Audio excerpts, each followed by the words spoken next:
मंडळी नमस्कार. मी पत्रकार बाबू पोटे. आपण पाहताय संवाद मराठी लाईव्ह. मंडळी, हा एक बॅनर आहे. म्हणजे तुम्हाला आपण स्क्रीनवर दाखवूच, परंतु मी तुम्हाला माझ्या मोबाईलमधून हा दाखवतो. या मोबाईल हा मो हे हे जे बॅनर आहे हे महायुतीचं आहे.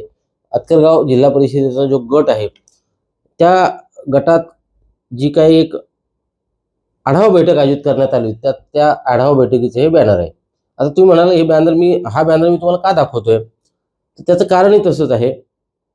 आपण जर का फोटो प्रोटोकॉलचा जर का विचार केला, म्हणजे जे फोटो आहेत वरती त्याचा जर विचार केला, तर पहिल्या नंबरला आहेत आमदार महेंद्र थोरवे. वरचे नेते आपण बाजूला ठेवू, त्यांचा प्रोटोकॉलचा विषय बाजूला ठेवू. पुन्हा आपण आपल्या मतदारसंघापुरतं जर बोलायचं झालं, लोकल जर बोलायचं झालं, स्थानिकवरती जर चर्चा करायची झाली, तर पहिल्या नंबरला आहेत आमदार महेंद्र थोरवे, मग आहेत आमदार प्रशांत ठाकूर, मग आहे उरणचे आमदार महेश बालदी, मग शिवसेनेचे संपर्क प्रमुख असं काहीतरी पद आहे त्यांच्याकडे विजय पाटील, शिवसेनेचे जिल्हा प्रमुख संतोष भोईर, भाजपचे जिल्हाध्यक्ष अविनाश कोळी, आरपीआयचे जिल्हाध्यक्ष नरेंद्र गायकवाड, आणि त्यानंतर फोटो आहे माजी आमदार सुरेश लाड यांचा.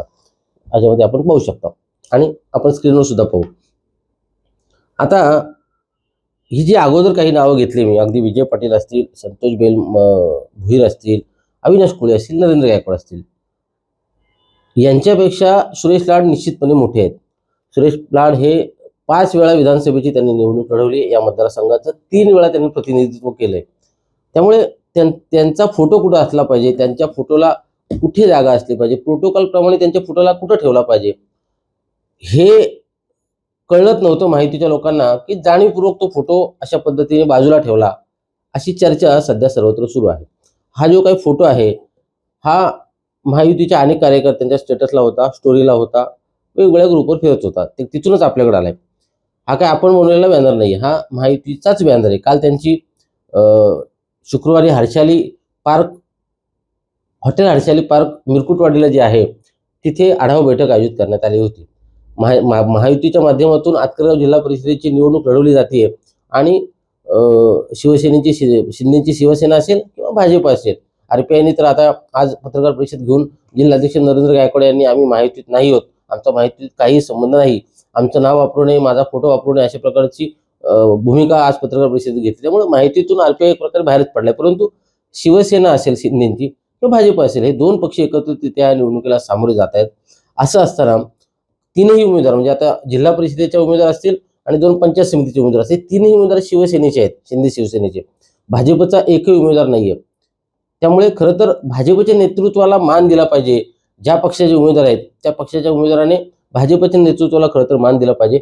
असं न करता एका कोपऱ्यात माजी आमदार असलेला, 3 वेळा ज्यांनी या मतदारसंघाचं प्रतिनिधित्व केलं, सिनियर नेते आहेत ते भाजपचे माजी आमदार आहेत. एक प्रोटोकॉलनुसार त्यांचा जो काही मान आहे किंवा त्यांचा जो काही फोटो आहे, तो खरं तर वरच्या बाजूला किंवा वेगळ्या ठिकाणी पाहिजे होता. परंतु तो एका कोपऱ्यात तो फोटो लावून त्यांचा अपमानच केला तर नाही ना, अशा प्रकारची चर्चा मतदारसंघात आहे. आता कर्जत मतदारसंघाचा जर का विचार केला, तर नुकतीच कर्जत नगर परिषदेची निवडणूक झाली. सुरेश लाड यांच्या सुनबाई उमेदवार होत्या नगराध्यक्ष पदाच्या.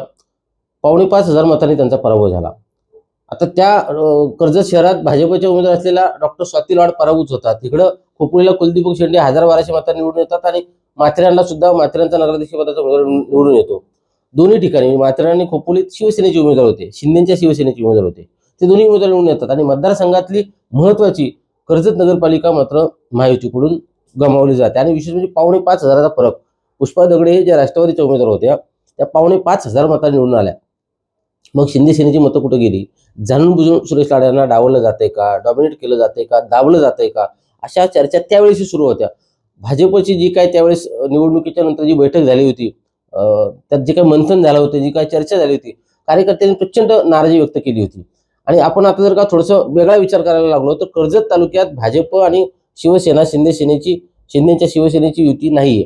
भाजप स्वतंत्र लढते आणि शिवसेना स्वतंत्रपणे निवडणूक लढते, असं आजचं तरी चित्र आहे. म्हणजे भाजपचे जे नेते आहेत किरण ठाकरे यांनी तशा प्रकारची वेगळी भूमिकाच घेतली की आम्हाला शिवसेनेसोबत जायचं नाही, शिंदे सेनेसोबत आम्हाला युती करायची नाहीये. त्यामुळे कर्जतमध्ये हे दोन पक्ष वेगवेगळे लढत आहेत. इकडे मात्र त्यांची युती आहे खालापूरला.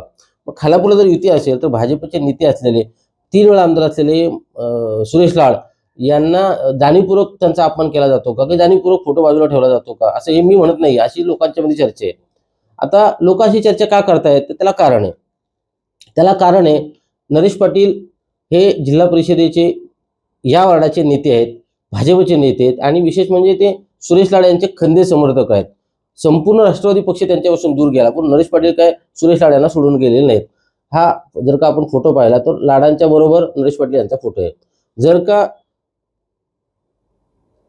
प्रोटोकॉल पाळला जात नसेल तर ती पाहण्याची जबाबदारी नरेश पाटील यांची आहे. का ती जबाबदारी असं जर तुम्ही विचारत असाल तर नरेश पाटील यांच्या सूनबाई जिल्हा परिषदेच्या उमेदवार आहेत. त्या शिंदे गटातून लढत आहेत. नरेश पाटील भाजपमध्येचे, म्हणजे सून वेगळ्या पक्षात, सासरा वेगळ्या पक्षात. आता राजकारणात काही होतं तसं आतकरगवला सुद्धा झालं, त्यामुळे त्याच्यात काय बोलण्यात अर्थ नाहीये. पलीकडच्या सावरली गटात सुद्धा तसंच आहे, गणात सुद्धा तसंच आहे. शिवसेनेच्या तालुका प्रमुख असलेले संदेश पाटील यांच्या पत्नी भाजपत लढतायत आणि संदेश पाटील शिवसेनेचे तालुका प्रमुख आहेत. म्हणजे शिवसेनेत काही होऊ शकतं, भाजपत सुद्धा आता काही व्हायला लागले. खरं तर भाजप हा शिस्तीचा पक्ष आहे, परंतु ती शिस्त निवडणुकांच्या राजकारणात पार बाजूला गेल्याचं आपल्याला पाहायला मिळते.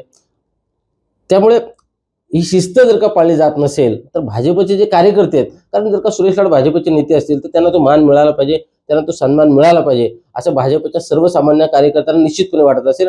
आणि त्याच कार्यकर्त्यांमध्ये ती कुजबूज होती, ती चर्चा होती आणि मग ती बाहेर आली. त्यामुळे नरेश पाटील यांची जबाबदारी आहे, जर आपले ते जर सुरेश लाड यांना नेते मानतात, त्यांच्यासाठी ते पक्ष म्हणजे प्रामाणिकपणे भाजपसोबतच राहिले, ते गेले नाही कुठल्या पक्षात. सुरेश लाड यांनी भाजपत जाण्याचा निर्णय घेतल्यानंतर नरेश पाटील त्यांच्यासोबत गेले. असं असेल तर आपल्या नेत्याला मान दिला पाहिजे, आपल्या नेत्याचा सन्मान राखला पाहिजे, याचं भान नरेश पाटील निश्चितपणे असलं पाहिजे. जर ती चूक झाली असेल ती भविष्य काळात सुधारली गेली पाहिजे. आणि मगाशी मी जसं म्हणालो, जिल्हा परिषदेत त्यांच्या ज्या काही उमेदवार आहेत शिवसेनेच्या, त्या नरेश पाटील यांच्या सूनबाई आहेत. नरेश पाटील भाजपचे नेते आहेत, त्यामुळं भाजपच्या नेत्यांना अधिक सन्मान दिला गेला पाहिजे. कारण महायुती म्हणून जेव्हा तुम्ही निवडणूक लढताय तेव्हा भाजपचा या मतदारसंघात एकही उमेदवार नाही, त्यामुळे भाजपच्या कार्यकर्त्यांना, पदाधिकाऱ्यांना तुम्ही अधिक मान सन्मान दिला पाहिजे, अधिक समजून घेतलं पाहिजे. आपल्या कार्यकर्त्यापेक्षा, म्हणजे शिवसेनेच्या कार्यकर्त्यापेक्षा भाजपच्या कार्यकर्त्याला जास्त कसा सन्मान देता येईल हे पाहिलं पाहिजे. निवडणूक जिंकण्यासाठी या गोष्टी कराव्या लागतात, परंतु हे सगळं करत असताना आपल्या नेत्याचा अपमान कुठं होणार नाही, आपल्या नेत्याला कुठं आपण कोपऱ्यात टाकत नाही होत ना, याची सुद्धा जाणीव, याचं सुद्धा भान जे कोणी हे सगळं करतंय त्यांनी ठेवलं पाहिजे, हे मात्र निश्चित. सुरेश लाड हे सुसंस्कृत आणि समजूतदार राजकारणी आहेत. खरं तर त्यांना अशा एका फोटोने त्यांचं काही महत्त्व कमी होणार नाही किंवा त्यांचं मोठे पण कमी होणार नाही. त्यांना सुद्धा ह्याच्यातला काही, म्हणजे अशा फोटोने त्यांना सुद्धा काही फरक पडणार नाही. इतक्या काही लहान मनाचे सुरेश लाड निश्चितपणे नाही आहेत. असं जरी असलं तरी सर्वसामान्य जे कार्यकर्ते आहेत, ज्यांचं सुरेश लाड यांच्यावर प्रेम आहे, त्यांना मात्र असं वाटतं की आपल्या नेत्याला कुठेतरी सायडिंगला टाकलं जाते, बाजूला टाकलं जाते आणि मुद्दामून सगळं केलं जातं, असं भाजपच्याच कार्यकर्त्यांना वाटतंय. त्यामुळे या ज्या काही घडामोडी किंवा ज्या काही गोष्टी घडतायत या मुद्दामून केल्या जातात का? म्हणजे कर्जतला त्यांच्या सुनबाईचा मोठ्या मताने पराभव करणं आणि आता अशा पद्धतीने त्यांना बाजूला ठेवणं हे मुद्दाम कोणीतरी करतंय का, याचा विचार करण्याची खरं तर वेळ आलेली आहे. भाजपचे कार्यकर्ते याचा विचार निश्चितपणे करतील आणि आगामी काळात अशा पद्धतीने काही गोष्टी झाल्या तर भाजपचे कार्यकर्ते, आता खोपोलीत सुद्धा आपण जर का विचार केला तर खोपोलीत सुद्धा भाजपच्या प्रमुख पदाधिकाऱ्यांना शिंदे सेनेसोबत जायचं नव्हतं.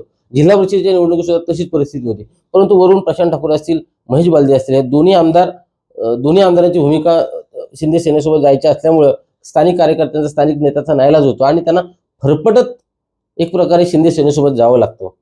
त्यामुळे ही फरफट कधी थांबणार असा प्रश्न या निमित्ताने उपस्थित होतोय. जिल्हा परिषदेची निवडणूक आहे, ही फरफट जर थांबली नाही तर भविष्यात भाजप आणि शिंदे सेना एकत्र राहील का, हा सुद्धा प्रश्न आहे. अशाच पद्धतीने जर का नेत्याचा अपमान होत राहिला तर भाजपचे कार्यकर्ते सहन करतील का, असाही प्रश्न आहे. धन्यवाद.